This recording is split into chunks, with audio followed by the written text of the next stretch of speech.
Bismillahirrahmanirrahim. Assalamualaikum warahmatullahi wabarakatuh.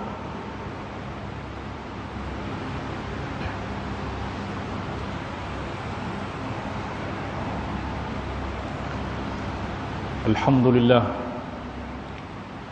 wassalatu wassalamu ala sayyidina Rasulillah wa ala alihi wa sahbihi wa man walah.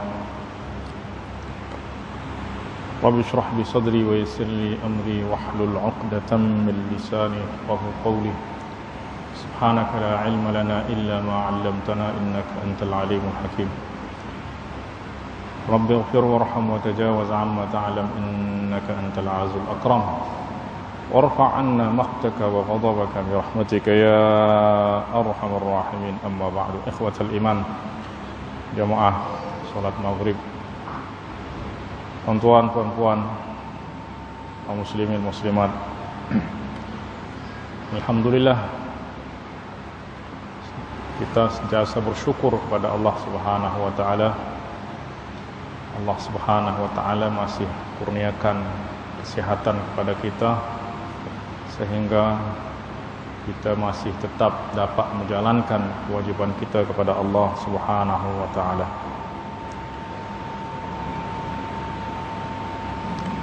Kita akan sambung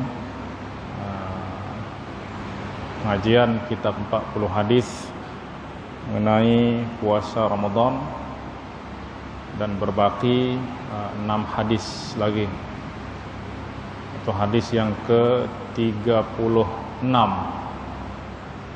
berkenaan dengan malam Lailatul Qadar. An Ubadah bin Samit radhiyallahu anhu qala kharaja an-nabiy sallallahu alaihi wasallam liyukhbirana bi Lailatul Qadar fatalaha rajulani minal muslimina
malam ganjil, pada malam-malam ganjil. Tetapi yang menjadi masalah adalah malam ganjil ini mengikut kepada wilayah mana. Sedang misal di sini, puasa di sini, ya. Misalnya tak sama dengan tempat lain, misalnya di Indonesia. Di Indonesia puasa di awal, di sini puasa di akhir. Baik, malam ganjil yang dimaksud ni adalah malam ganjil menurut sini, menurut Malaysia ke atau menurut di Indonesia atau di Brunei atau Singapura. Ini kan kalau kita hanya nak cari pada malam 21, ternyata Lailatul Qadar tu turun pada malam 21 di tempat lain. Nah, maka supaya kita selamat, tak terlepas, kita bersungguh-sungguh cari pada 10 malam terakhir tu. Sebab kalau kita nak cari pada malam ganjil, malam ganjil kita ni berbeza setiap tempat. Ya, okey, mungkin di dalam, kalau beza negeri tak masalah, beza negara tak masalah. Misal kami di Indonesia itu selalu memang tak pernah sama puasa tu, tak pernah serentak puasa tu. Selalu ada yang awal, ada yang belakang. Baik, misal ya, ada NGO yang besar di sana, Muhammadiyah, selalunya dia lebih awal puasa. Nahdlatul Ulama selalunya bersama kerajaan, dia lebih akhir, biasanya selepas ru'yah. Baik. Ini kalau misal Muhammadiyah ni nak cari Lailatul Qadar pada malam ganjil, menurut yang lain malam ganjilnya Muhammadiyah ini adalah malam genap. Dan kita tak tahu mana di antara kedua ni yang benar. Ya. Sebab malam ganjil ni yang menurut Allah Subhanahu wa taala, bukan menurut kita. Nah, maka kita menetapkan awal bulan Ramadan itu berasaskan kepada ijtihad, ya. Maka ya, untuk nak tentukan malam ni adalah malam ganjil pun ijtihad. Maknanya berpeluang untuk benar, berpeluang untuk tak benar. Nah, maka kalau kita tak nak luput malam Lailatul Qadar, caranya apa? Sekurang-kurangnya kita bersungguh-sungguh pada 10 malam akhir. Nah, kalau lebih mudah lagi, bersungguh-sungguh daripada awal Ramadan hingga akhir Ramadan, confirm insyaAllah dapat Lailatul Qadar. Nah, walaupun tadi di awal-awal itu dah dijelaskan di dalam hadis-hadis riwayat, dalam riwayat Abu Sa'id Al-Khudri, malam Lailatul Qadar itu ada pada malam 21.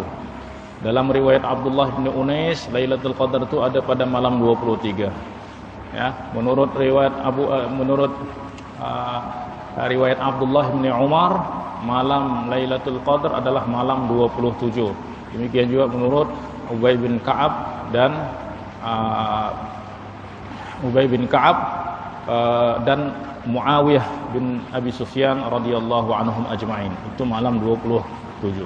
Ya, kemudian di hadis-hadis lain itu diperintahkan untuk mencari pada malam 29, malam 25 dan seterusnya.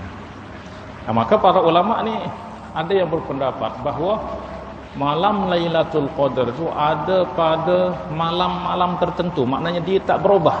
Setiap tahun memang ada pada satu malam saja. Dia tidak berpindah-pindah. Ya. Nah, di antaranya adalah Ubay bin Ka'ab, Sayyidina Umar bin Al-Khattab, ya, Muawiyah bin Abi Sufyan. Dia kata malam Lailatul Qadar, bahkan Ubay bin Ka'ab radhiyallahu anhu bersumpah, wallahi inni la'alamu, demi Allah aku tahu malam Lailatul Qadar itu malam berapa. Nah, dia kata malam Lailatul Qadar itu adalah malam 27. Nah, inilah yang mungkin sebagian ulama juga pada hari ini berpendapat demikian, mendapat seperti itu, yaitu malam Lailatul Qadar adalah malam 27. Oleh sebab itu kalau di Mesir itu tiap malam 27 ada ijtima' untuk merayakan malam Lailatul Qadar atau menyambut malam Lailatul Qadar, dan beberapa negara Islam pun buat seperti itu. Nah, Tetapi setengah ulama lainnya berpendapat bahwa malam Lailatul Qadar itu berpindah-pindah. Terkadang malam ini, tahun ini mungkin malam 21, tahun berikutnya mungkin malam 23, tahun berikutnya mungkin malam 27, dan tiap-tiap tahun berpindah. Ya. Tapi berpindahnya ini dia ada kaedah. Ya, ada kaedah. Nah, misal Imam Al-Ghazali itu dia menyebutkan bahwa malam Lailatul Qadar ini, ya, seperti yang saya jelaskan tadi pagi, itu dapat diketahui dengan melihat awal Ramadan. Awal Ramadan itu bermula pada hari apa?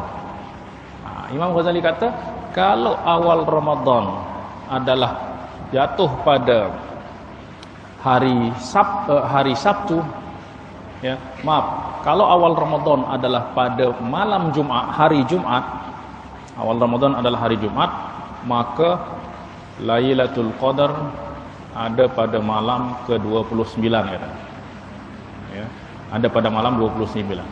Kalau jika puasa, awal puasa adalah hari Sabtu, maka malam Lailatul Qadar adalah malam 21. Jika awal Ramadan adalah malam Ahad, maka malam Lailatul Qadar adalah Imam Al-Ghazali kata apa? Apabila awal Ramadan, ya, yang tadi itu pendapat ulama lain. Imam Ghazali kata, jika awal Ramadan adalah hari Ahad atau hari Rabu, maka Lailatul Qadar ada pada malam 29, kan? Itu kata Imam Ghazali. Baik. Jika awal Ramadan adalah hari Isnin, maka Lailatul Qadar jatuh pada malam 21. Jika awal Ramadan adalah hari Selasa atau hari Jumat, maka malam Lailatul Qadar adalah malam 27. Jika awal Ramadan adalah hari Kamis, maka malam Lailatul Qadar adalah malam 25. Jika awal Ramadan hari Sabtu, maka Lailatul Qadar jatuh pada malam 23. Ini kaedah Imam Al-Ghazali.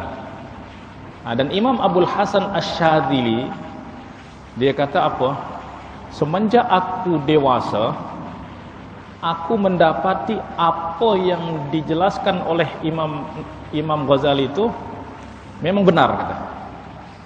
Sebab aku dapati malam Lailatul Qadar itu persis sama seperti yang dijelaskan oleh Imam Al-Ghazali. Dan tentu para ahlullah, ya, para aulia itu memang mereka betul-betul jelas dan nampak malam Lailatul Qadar itu ada berapa.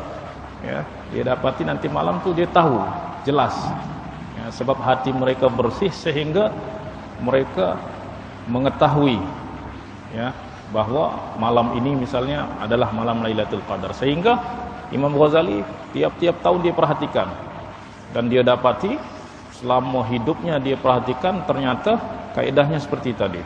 Ya, apabila hari Ramadan itu berawal hari Ahad atau hari Rabu, maka malam 29. Kalau malam Jumat dan kalau hari Jumat dan hari Selasa, maka malam 27 dan seterusnya. Ini menurut Imam Al-Ghazali. Kalau kita nak gunakan tu boleh juga. Tetapi sekali lagi, malam ganjil ni ijtihadi. Ya, maknanya bahkan di dalam satu negeri pun boleh berbeza. Maknanya awal puasanya orang tu terkadang tak sama. Oleh sebab itu kalau kita nak cari malam ganjil saja, ya, malam ganjil ni Lailatul Qadar itu akan turun malam ganjil menurut kita ke atau menurut jiran kita. Maka sekali lagi untuk kita nak selamat dah, kita cari pada 10 malam terakhir. Seperti kata Rasulullah sallallahu alaihi wasallam. Baik. Kemudian tadi Rasulullah sallallahu alaihi wasallam menyatakan apa? Setelah ada orang yang bergaduh, ya, pada hari Ramadan, ketika Rasulullah nak memberitahu tentang malam Lailatul Qadar itu, maka malam itu pun diangkat. Maknanya ilmu tentang malam itu diangkat. Kemudian Rasulullah sallallahu alaihi wasallam bersabda, "Asa an yakuna khairan lakum." Ya, semoga dengan diangkatnya ilmu tentang malam Lailatul Qadar ni lebih baik bagi kamu. Nah, lebih baik kenapa? Kerana dengan disembunyikannya malam Lailatul Qadar, kita akan bersungguh-sungguh untuk mencarinya pada sekurang-kurangnya pada 10 malam terakhir. Coba bayangkan kalau sekiranya ditetapkan misalnya malam Lailatul Qadar ni, Allah jelaskan malam Lailatul Qadar tu ada pada malam 27. Maka sebelum tu banyak ramai orang yang akan malas-malas. Aku nak tunggu malam 27 baru beribadah nanti. Lepas tu 27 dah berlalu, 27 dah berlalu. Nah, maka orang akan menjadi malas. Nah, maka dengan disembunyikan malam Lailatul Qadar tu, kita akan bersungguh-sungguh, ya.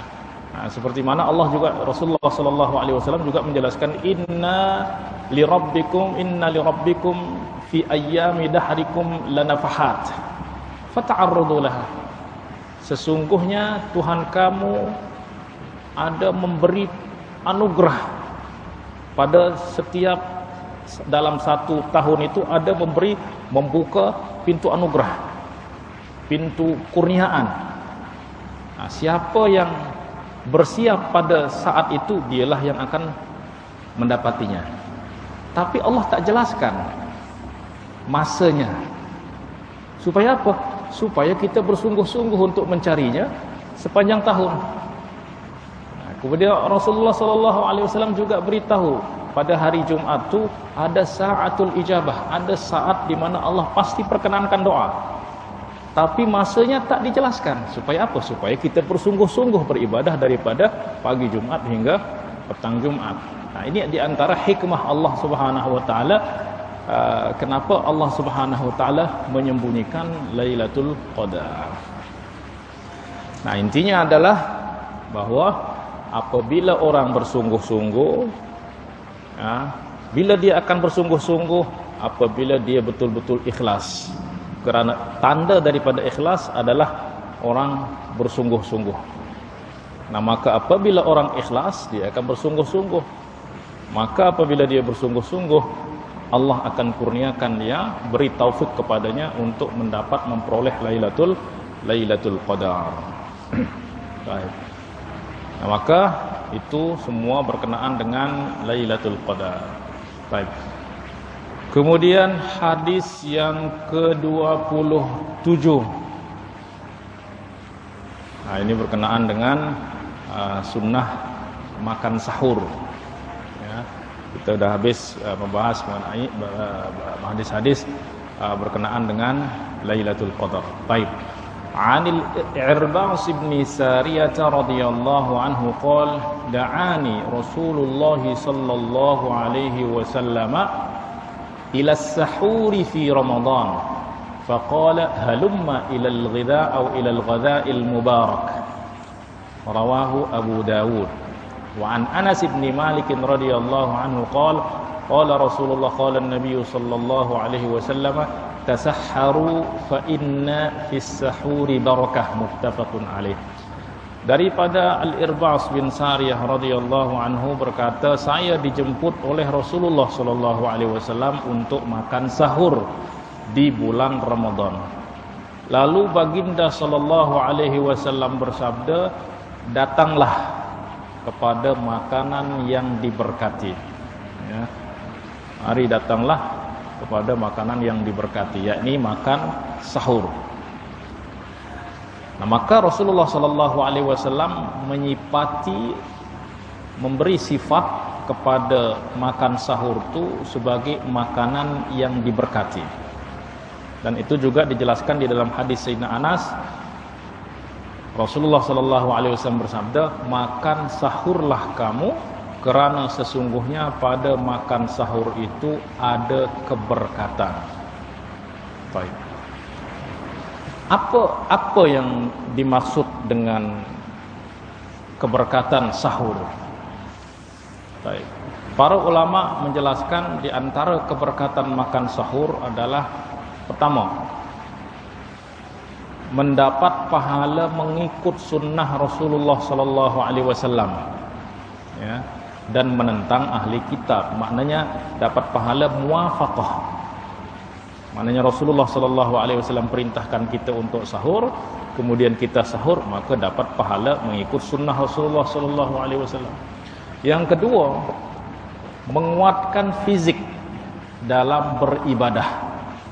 Kerana tujuan daripada puasa itu bukan supaya kita lemah, bukan supaya kita letih, tetapi supaya ruhaniyah kita terangkat menjadi kuat. Kenapa? Kerana antara kita ni diciptakan oleh Allah Subhanahu wa taala daripada dua unsur, ada unsur fizik, ada unsur roh. Ya. Baik. Dan fizik kita, tubuh kita ni, dia ada tuntutan-tuntutan, ada keperluan, ada hajat. Perlu kepada makan, minum, tidur dan lain-lain. Roh kita pun punya tuntutan yang berbeza, tak sama dengan tuntutan fizik. Dan tuntutan fizik dan tuntutan fizik dengan tuntutan roh ni memang dia berlawanan, saling menyalahi. Sehingga antara rohani dan jusmani itu memang dia seperti dua mata timbangan, takaran, ya. Kalau jusmani yang menguat, fizikal yang kuat, tuntutan fizik yang kuat, yaitu apa? Tuntutan fizik itu apa? Syahwat. Jadi syahwat itu adalah tuntutan fizik. Makan, minum, berkawin, semua itu adalah tuntutan fizik. Nah, kalau itu yang kuat, maka roh melemah. Tanda roh itu melemah, dia malas beribadah, berat berbuat kebaikan, dia lemah. Sebab apa? Syahwat kuat. Nah, maka syahwat ni kalau dia kuat, dia tarik roh ni ke bawah. Sebab dua-dua ni dia berasal daripada alam yang berbeza. Roh tu berasal daripada awal alam yang tinggi, jasad ni berasal daripada alam rendah, daripada tanah. Nah, mana siapa yang kuat, dia yang akan membawa yang lainnya kepada asalnya. Kalau syahwat yang kuat, dia akan menarik roh terjatuh rendah, sehingga roh ni tak ada kuasa untuk nak mengajak syahwat berbuat ketaatan, sehingga dia tunduk kepada apa yang dikehendaki oleh nafsu, ya. Tapi kalau roh yang kuat, maka dia akan menyokong fizik ni. Oleh sebab tu orang kalau rohaninya kuat, kerohaniannya kuat, kelemahan fizikalnya itu akan dikuatkan oleh rohaninya. Ada banyak contoh. Di antaranya ada seorang tabi'i bernama Abdurrahman bin Nu'm al-Ajali. Dia adalah seorang yang zahid, seorang ahli ibadah, seorang yang wara'. Dan dia hidup pada zaman Al-Hajjaj bin Yusuf Al-Thaqafi, yaitu seorang pemimpin yang terkenal kezalimannya. Ya, dia tak boleh marah sikit tu terus dia bunuh orang. Suatu ketika memang terjadi banyak dia bunuh orang di Madinah tu, sehingga dikenal tahun tu sebagai Ayyamul Jamajim. Banyak tengkorak tu, kepala putus tu oleh Al-Hajjaj ni. Akhirnya Abdurrahman bin Nu'm al-Ajali ni dia menasihati Al-Hajjaj ni. Al-Hajjaj pun marah, dia tak terima dinasihati orang. Akhirnya ditangkap Abdurrahman bin Nu'm al-Ajali ni, dimasukkan ke dalam bilik, dikunci selama 15 hari, tak diberi makan, tak diberi minum. Kira-kira boleh hidup tak? 15 hari tak makan, tak minum. Boleh hidup tak? Akhirnya selepas 15 hari dia perintahkan supaya apa, pintu itu dibuka supaya apa, arwah ataupun jenazah daripada Abdurrahman bin Nu'man al-Ajal ini dikebumikan. Dia pikir dah mati. Ternyata pintu dibuka, dia masih berdiri tegak dalam solat. Bayangkan, tak makan, tak minum selama 15 hari, tapi masih berdiri tegak dalam solat. Kenapa boleh seperti itu? Kerana ruhaniyah tinggi, sehingga fizikal itu akan dikuatkan. Ya. Nah, ruhaniyah tinggi, fizikal ini akan dijadikan mulia. Kerana roh ni apabila dia kuat, maka dia akan membawa fizikal ni, fizik kita ni, badan kita ni, tubuh kita ni untuk memenuhi tuntutan-tuntutan roh. Apa tuntutan roh? Ibadah. Ya. Ibadah, zikir, baca Quran, berbuat kebaikan, ketaatan. Itulah makanan roh. Maka tubuh ni akan ikut. Sehingga tubuh ni tidak akan berada di tempat-tempat yang rendah, yang hina. Sebab apa? Sebab rohnya kuat. Nah, tujuan daripada puasa ni sebenarnya adalah untuk menguatkan roh kita, menguatkan hati kita. Supaya apa? Supaya nafsu boleh tunduk apabila dia dijemput untuk beramal ibadah. Nah, supaya roh ni kuat, kita kena beri dia makan. Makan dia apa? Makan dia adalah ibadah. Nah, maka hakikat daripada puasa tu sebenarnya, tuan-tuan dan puan-puan, adalah berpindah daripada satu makan kepada makan yang lain. Berpindah daripada makan jusmani, bahkan makan fizikal, kepada makan rohani. Kerana makanan dia adalah taat, ibadah, solat. Puasa adalah makanan roh. Kalau dia dah kuat, maka tubuh ni akan dibawa. Kemudian di akhirat nanti, kalau roh yang kuat, dia akan bawa fizik ni masuk ke dalam surga. Tapi kalau fizik yang kuat, maknanya syahwatnya yang kuat, dia akan bawa roh ni masuk ke dalam api neraka. Nah, oleh sebab tu manusia tak boleh syahwat dia lebih kuat daripada roh dia. Mesti roh lebih kuat. Ya. Dan Allah, di antara rahmat Allah, memang Allah beri kebebasan kepada syahwat ni untuk nak menikmati segala kenikmatan yang halal selama 11 bulan. Selepas tu, bagi 1 tahun untuk roh. Supaya apa? Supaya mensucikan jiwa, mensucikan hati, mensucikan roh, sehingga tubuh ni ringan untuk dibawa berbuat ketaatan kepada Allah Subhanahu wa taala. Nah, maka itulah makna bahawa kita berpuasa bukan untuk kita merasa lapar. Kerana kalau kita lapar yang berlebihan, yang terlampau juga, tak boleh kita nak beribadah. Nah, oleh sebab tu kita kena jaga kita punya balance. Maknanya tidak terlalu lapar, tidak terlampau lapar, tidak juga terlampau kenyang. Terlampau kenyang, mengantuk. Lapar, lemas, tak boleh beribadah. Nah, maka dengan makan sahur, kita boleh jaga kita punya balance. Sehingga rohani dia dapat apa? Rohani, roh kita boleh dapat makanan, dia boleh kuat. Fizik juga tak mati. Sebab fizik ni ibarat kereta. Kereta juga mesti dibagi minyak. Kalau tak dibagi minyak, tak boleh jalan. Tapi bukan semua, bukan kereta terus yang akan kita beri makanan. Ya, drivernya pun perlu kepada makanan. Ya tak? Tapi driver makan, kereta, maknanya kedua-duanya mesti ada balance antara tuntutan rohani dan tuntutan jusmani. Tapi yang mesti dikuatkan adalah rohani. Nah, maka apabila tujuan daripada sahur itu adalah untuk menguatkan fizik di dalam beribadah, meningkatkan semangat dan menghilangkan tingkah laku buruk yang disebabkan oleh kelaparan.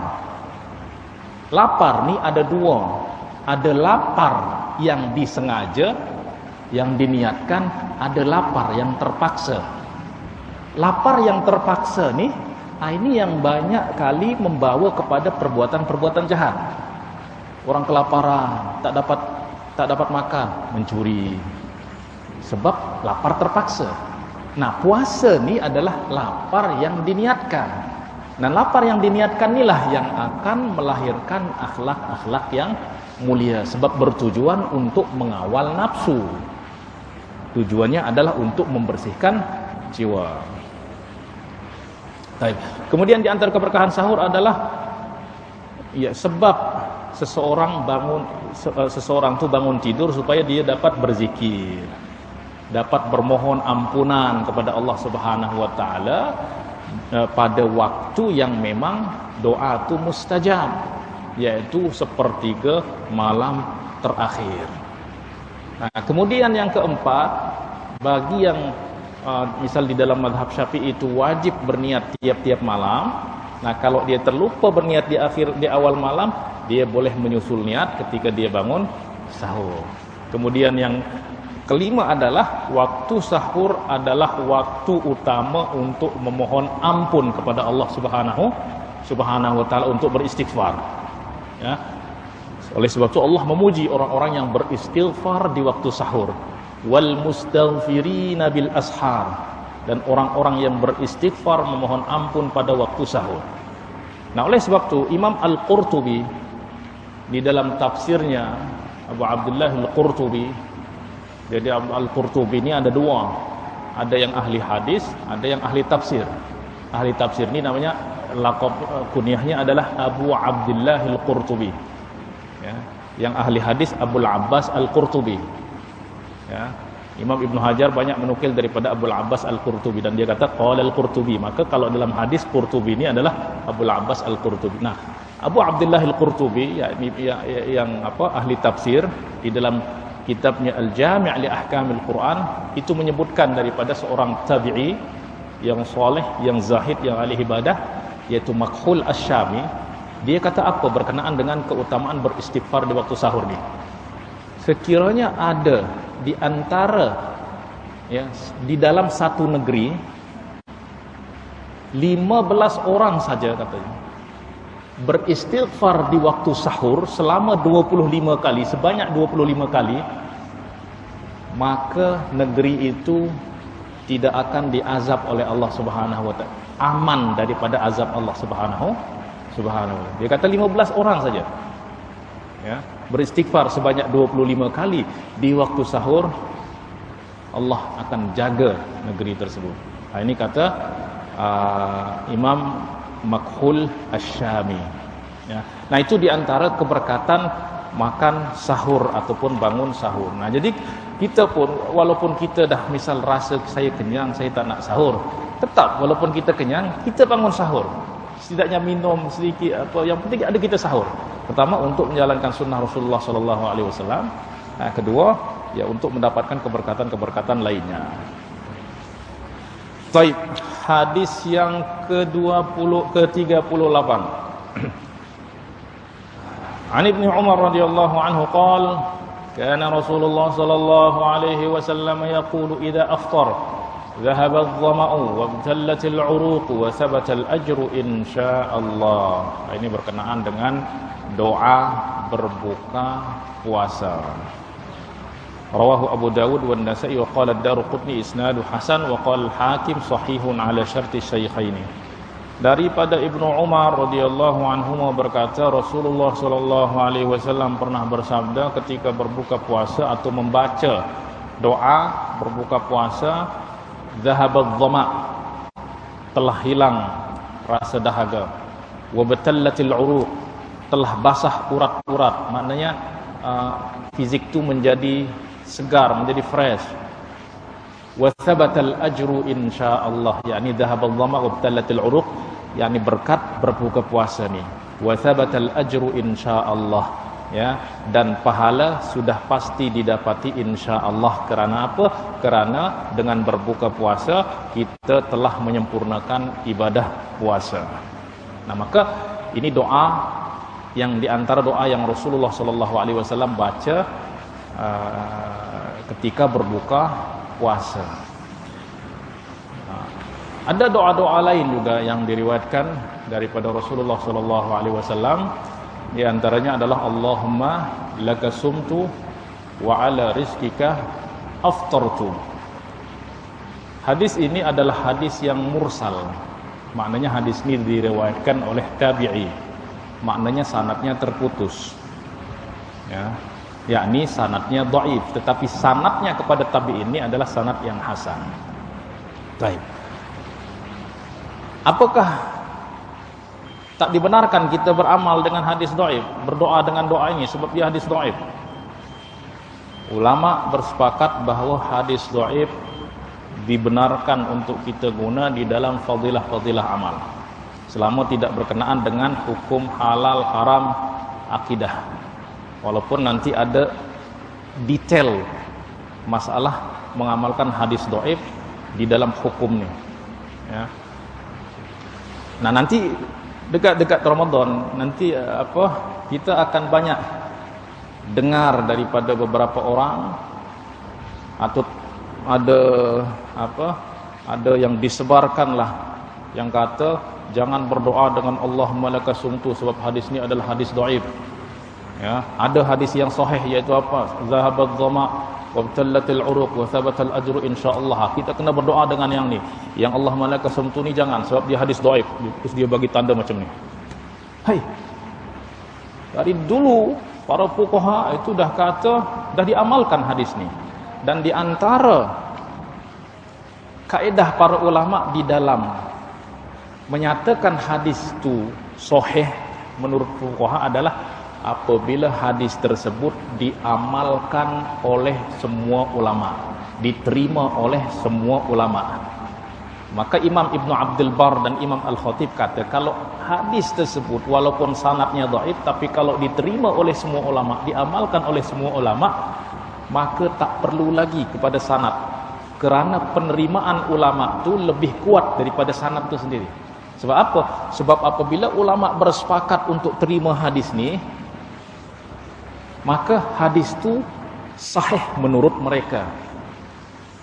Dan apabila umat ulama ni bersepakat untuk menerima hadis itu, maka kesepakatan ulama itu maksum.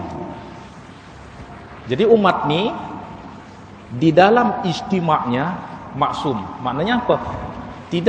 Tidak mungkin, mustahil umat ini bersepakat untuk pada sesuatu yang tidak benar.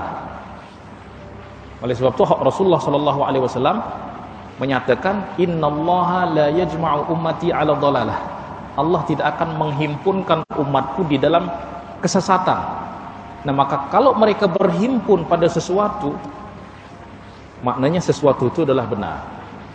Nah, itulah sebab Imam At-Tirmizi di dalam kitab sunannya selalu dia beri peringatan, beri tambih. Dia kata apa? Hadza hadisun dhaif. Ini adalah hadis yang dhaif. Wa alaihi al-amalu inda ahli ilm. Tapi semua ahli ilmu amalkan. Nah, apa hukum mengamalkan hadis dhaif tetapi semua ulama terima? Kita wajib amalkan hadis dhaif tersebut. Sebab apa? Sebab para ulama, kita ambil agama daripada siapa? Daripada Allah. Ulama terima, takkan kita yang tolak. Nah, maka Imam Al-Khatib, Imam Ibn Abdul Bar dah jelaskan bahawa apabila hadis itu telah diterima, bahkan Imam Ibn Al-Qayyim juga kata, dia berbicara tentang hadis tentang talqin. Hadis ni kata dia semua orang amalkan, sepanjang masa diamalkan. Di semua negara Islam diamalkan, kata Ibn Al-Qayyim. Dan ini menunjukkan bahawa hadis itu sahih menurut para ulama walaupun sanad tidak sahih. Dan nanti banyak lagi masalah-masalah yang berkenaan dengan ini.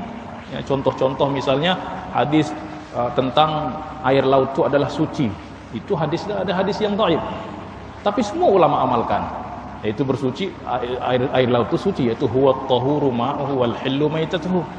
Kalau kita kata hadis dhaif tak boleh diamalkan, kita di laut tak boleh nak bersuci dengan laut, tak boleh berwudu. Ikan yang mati tak boleh kita makan. Tapi dalilnya adalah satu-satunya, huwa at-tahuru ma'uhu wal hillu maitatuhu. Nah, maka ini kaedah para ulama di dalam berinteraksi dengan hadis dhaif. Nah, maka hadis Allahumma laka sumtu ini statusnya seperti apa? Hadis ini walaupun dhaif sanadnya, yaitu mursal. Mursal itu dhaifnya sederhana, bukan dhaif jiddan, ya, bukan dhaif yang teruk, ya. Tetapi semua ulama mengamalkan doa ini. Di dalam semua kitab-kitab madhab, kita tengok dalam kitab madhab Imam Abu Hanifah, madhab Hanafi, tengok dalam kitab-kitab madhab Maliki, tengok dalam kitab-kitab madhab Imam Syafi'i, tengok dalam kitab-kitab madhab Imam Ahmad, semua mereka kata apa? Yustahabbu au yusannu ta'jilul fitri, disunatkan untuk menyegerakan berbuka, wa yaqul, dan membaca Allahumma laka sumtu wa ala rizkika aftartu. Dalam semua kitab-kitab madhab. Maknanya ulama bersepakat untuk mengamalkan hadis ini, ya. Maka takkan kita yang ikut para ulama akan menolak hadis ini dengan merasa bahwa kita ni lebih berhati-hati daripada para ulama. Nah, maka ini saya tekankan supaya kita tak terkecohkan oleh orang-orang kata, "Oh, ini hadis dhaif. Tak dibenarkan kita amalkan." Ada hadis yang sahih. Ya, benar, memang ada hadis yang sahih. Tapi para ulama kata nak berdoa, bahkan doa yang kita buat sendiri pun kita dibenarkan untuk berdoa dengan tu. Kita doa, kita punya hajat, kita berdoa, tak masalah.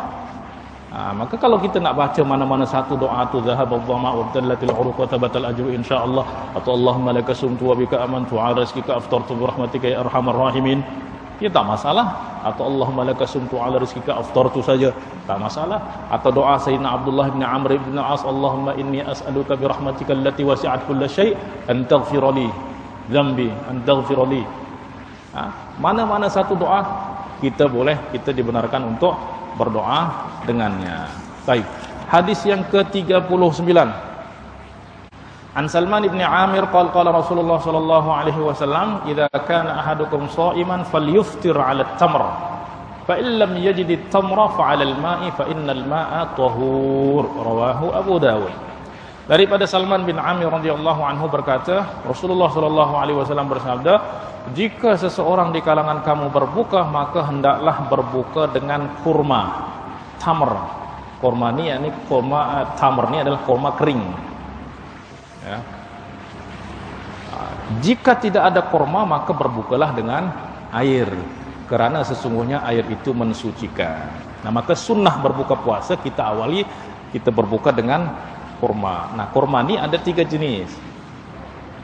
Ya, dia punya ada 4 jenis. Pertama namanya al-busr. Busr itu yang masih hijau tu, masih belum matang. Nah, kemudian namanya rutab. Rutab tu udah dipetik dah manis. Itu namanya rutab. Nah, Rasulullah sallallahu alaihi wasallam kalau berbuka itu dia berbuka dengan rutab. Nah, kalau tak ada rutab baru berbuka dengan tamr.